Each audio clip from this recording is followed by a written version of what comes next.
Depuis le jour où Junior est né, il était la fierté et la joie de sa mère, son monde entier.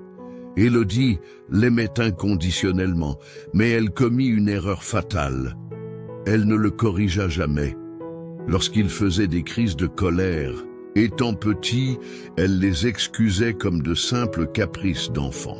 Quand il vola une pastèque dans la ferme d'un voisin, elle n'y vit aucun mal.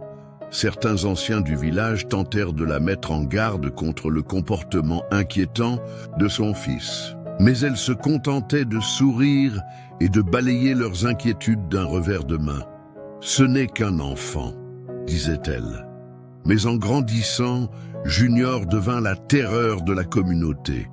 Il volait sans remords au marché, cambriolait les maisons la nuit, prenait des enfants en otage, sabotait le système d'eau du village et dirigeait un gang impitoyable qui détournait des véhicules. À plusieurs reprises, la police tenta de l'arrêter, mais il échappait toujours, disparaissant, comme une ombre dans la nuit. Mais un soir funeste, après un braquage particulièrement violent, Junior et son gang furent enfin piégés et arrêtés. La justice en avait assez. La liste de leurs crimes était longue, leur cruauté incontestable. Cette fois, il n'y aurait aucune pitié. À seulement 25 ans, Junior fut condamné à mort. Le jour de son exécution, une foule immense se rassembla.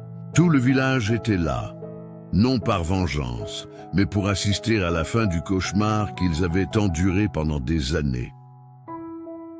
Attaché au poteau d'exécution, Junior fit une dernière demande, voir sa mère.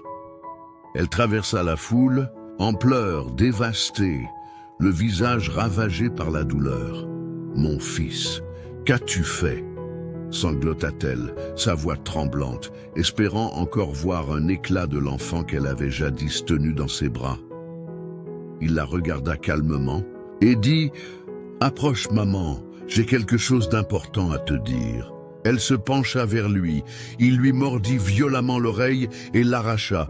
Dans une rage brûlante, il lui lança « C'est ta faute, tu as fait de moi ce que je suis, tu ne m'as jamais arrêté, tu ne m'as jamais appris le bien, du mal. » Elle hurla, du sang coulant de son visage, ses yeux écarquillés par l'horreur. Peu après, Junior fut exécuté. Élodie s'effondra au sol, brisée, hurlant de douleur, une mère détruite par les conséquences de ses propres choix. Il était trop tard. L'enfant qu'elle avait refusé de corriger s'était lui-même détruit. Parents, ne confondez pas négligence et amour. La discipline n'est pas de la cruauté, c'est une préparation à la vie. Si vous ne corrigez pas votre enfant aujourd'hui, le monde s'en chargera demain, et le prix à payer pourrait être insupportable. Proverbe 22:6. Instruis l'enfant selon la voie qu'il doit suivre, et quand il sera vieux, il ne s'en détournera pas.